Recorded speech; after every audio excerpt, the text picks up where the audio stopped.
अस्सलाम वालेकुम dear student. इस वीडियो में हम करने जा रहे हैं क्वेश्चन है 27 में कहते हैं कि जी आपने फाइंड आउट करना है probability when numbers are 100। Number आपके पास 100 तक हैं। कहते हैं choose not random from the first 100 positive numbers. Sample space आपने बना लेनी है। इसको ऐसे रिप्रेजेंट करते हैं, ठीक है। ये 1 से लेकर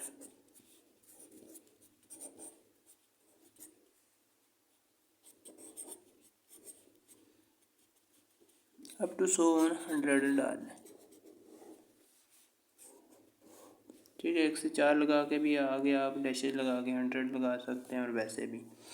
अच्छा, इसमें कहता है जी कहते हैं एक ही आपने चूज़ करना है सैम्पल, और आपने चूज़ ऐसा करना है कि वो मल्टीपल ऑफ 10 हो। आपको मल्टीपल 10 कह दे या डिविजिबल 10 कह दे, आपने समझ जाना है कि 10 का टेबल ही चलाना है। आपको टेबल आना चाहिए बस, और कुछ नहीं चाहिए, ठीक है। टेबल चलाएंगे।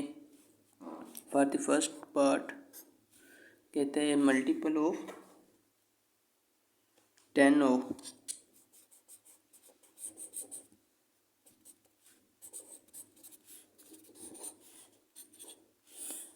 हम क्या करेंगे, मल्टीपल ऑफ 10 वाले ले लेंगे। लेट कर लेंगे पहले एक ऐसा वेरिएबल, लेट ए इवेंट शोज या रिप्रेजेंट्स लिख लें, शोज मल्टीपल ऑफ 10। ये जो है उन नंबर को शो करेगा जो मल्टीपल ऑफ 10 होंगे। चलिए, मल्टीपल कह दे या आपको डिविजिबल बाई 10 कह दे तो अपने 10 का टेबल ही चला लेना है। अभी 10 का टेबल चलाएं तो 10 1 द 10 होते हैं, 10 2 the 20, 3 the 30, 4 the 40 and 5 the 50, 6 the 60, ठीक है, 8 द 80, 9 द 90 एंड 10 द 100। 10 बार 100 होते हैं। अच्छा, इसमें देखने टोटल कितने आ गए, 1 2 3 4 5 6 7 8 9 10। एन आपका आ गया 10। प्रोबेबिलिटी ऑफ ए की बात कर लें, that will be equal to n of A divide by N of S.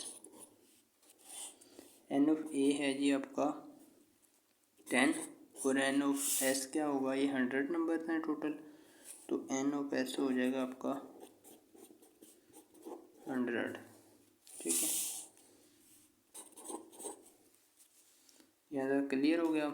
चलिए, अब उसने नेक्स्ट में कहा है कि जी आप फाइंड आउट करें डिविजिबल बाय 8। ऐसे आपके सैंपल स्पेस में ऐसे इवेंट होंगे जो डिविजिबल बाय 8 होंगे। हम इसके लिए भी लेट कर लेंगे जिस तरह पहले के लिए किया है, डिविजिबल बाय 8 हम लेट कर लेंगे। लेट बी प्रेजेंट्स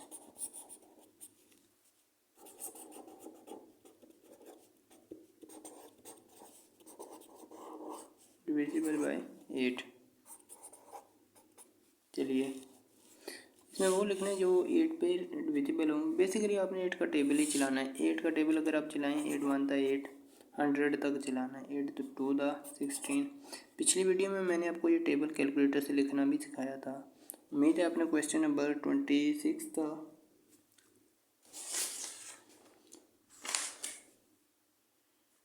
25 और 26 दोनों में ही मेरा कल बताया मैंने आपको ना, 26 में बताया, 25 में भी बताया था। प्लीज़ अभी तक आपने नहीं देखा तो उसको देखना, आपको टेबल चलाना आ जाएगा कैलकुलेटर से, ठीक है। 8 3 था 24 एंड 4 था 32, 5 था 40, 6 था 48, 8 था 64, सॉरी 8 7 था लिखा नहीं हमने,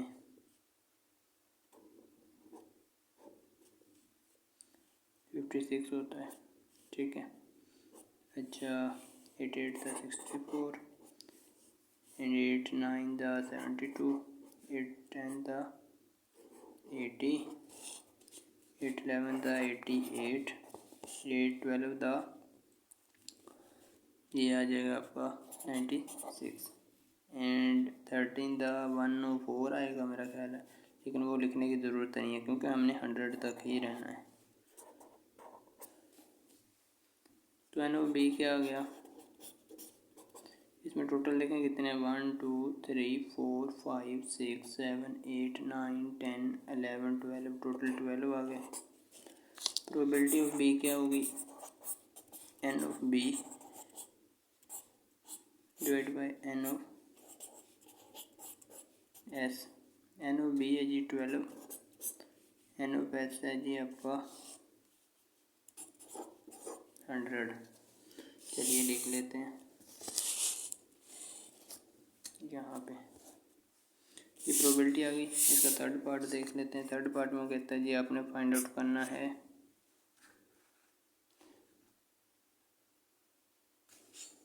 डिविजिबल बाय 8 और 12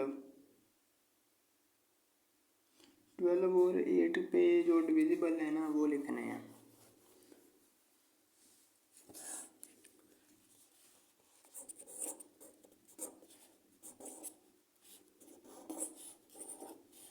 एट और 12, हम इसके लिए अलग अलग इवेंट बनाएंगे, 8 के लिए अलग और 12 के लिए अलग। 8 के लिए तो हमने पहले बनाए थे जो कि ये थे, ठीक है। बिल्कुल इसी तरह आप करना चाहें तो कर सकते हैं। अगर पार्ट एक ही आए ना आपको, फिर आपने ये काम कर लेना है। अगर बार बार रिपीट हो जिस तरह इस क्वेश्चन में हुआ है तो आप डायरेक्टली भी लिख सकते हैं, as B already counted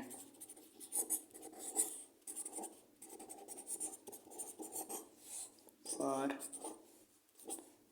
divisible by 8। B को हमने ऑलरेडी डिविजिबल बाय 8 पे करके देख लिया था, जो कि हमने पार्ट 2 में किया है, ठीक है। इसमें तो इसके लिए प्रोबेबिलिटी आ गई थी आपके पास, probability of B was 12 by 100, ठीक है।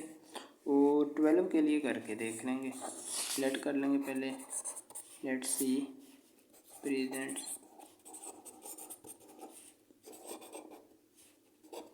Divisible by 12।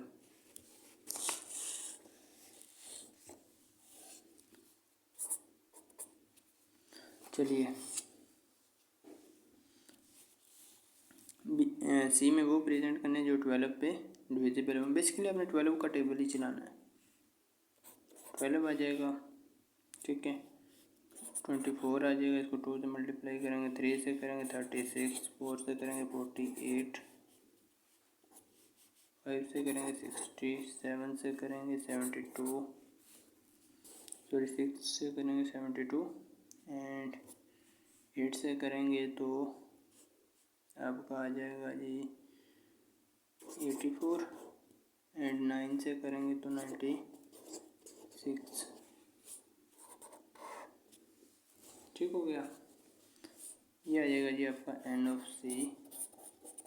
टोटल कितने हैं, 1 2 3 4 5 6 7 8, टोटल 8 है, ठीक है। आपने फाइंड आउट करनी है प्रोबेबिलिटी ऑफ डिविजिबल बाय 8 और 12, यानी कि इन दोनों को आपने यूनियन करना है। यूनियन करने से पहले आपको ये देखना पड़ेगा इन दोनों में कोई चीज़ कॉमन है।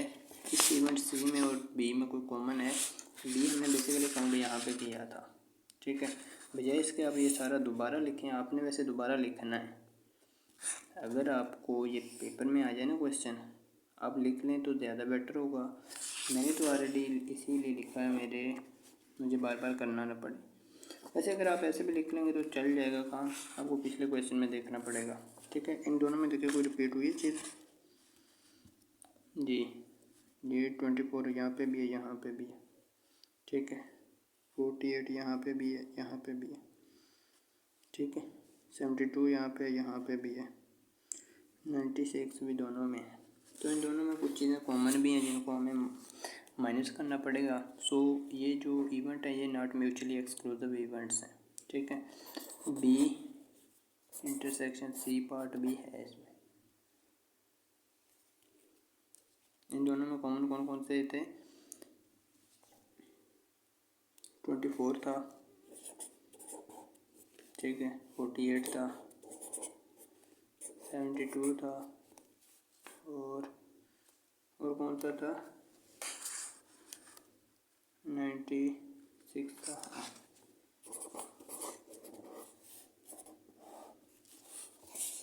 तो हम कह सकते हैं इसमें टोटल कितने हैं?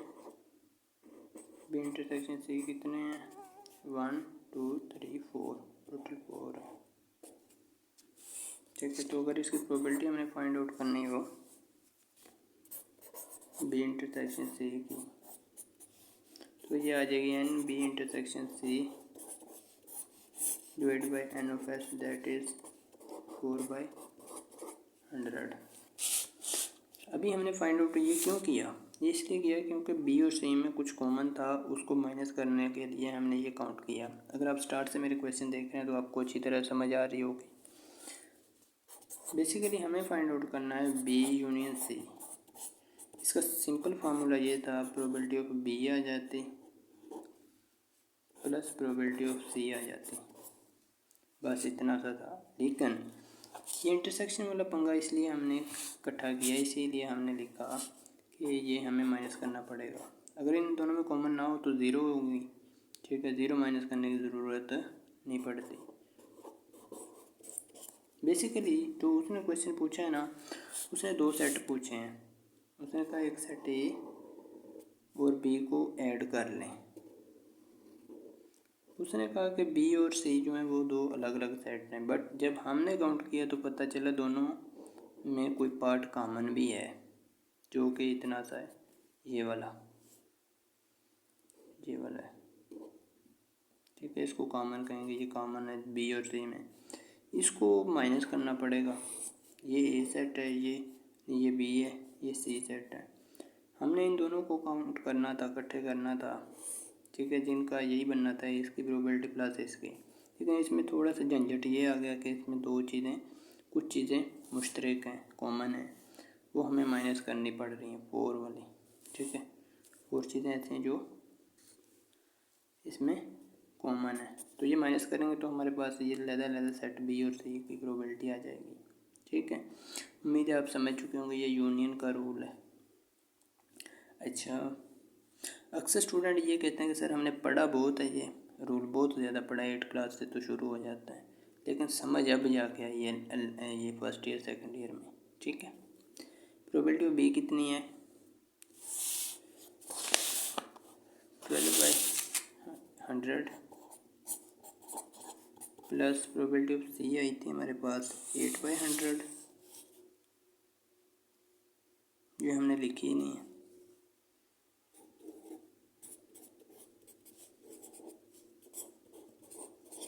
ठीक है, आपने फार्मूला भी लिखना है proper, N of C divide by N of S का।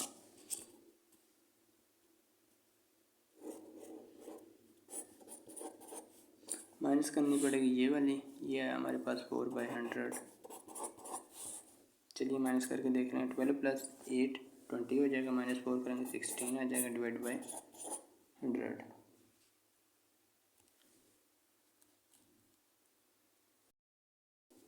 ठीक है, उम्मीद है आपको इसकी समझ आ चुकी होगी। फिर भी किसी बात की समझ ना आई हो कमेंट्स में लाजमी पूछिएगा। मिलते हैं नेक्स्ट वीडियो में। अल्लाह ने के बाद।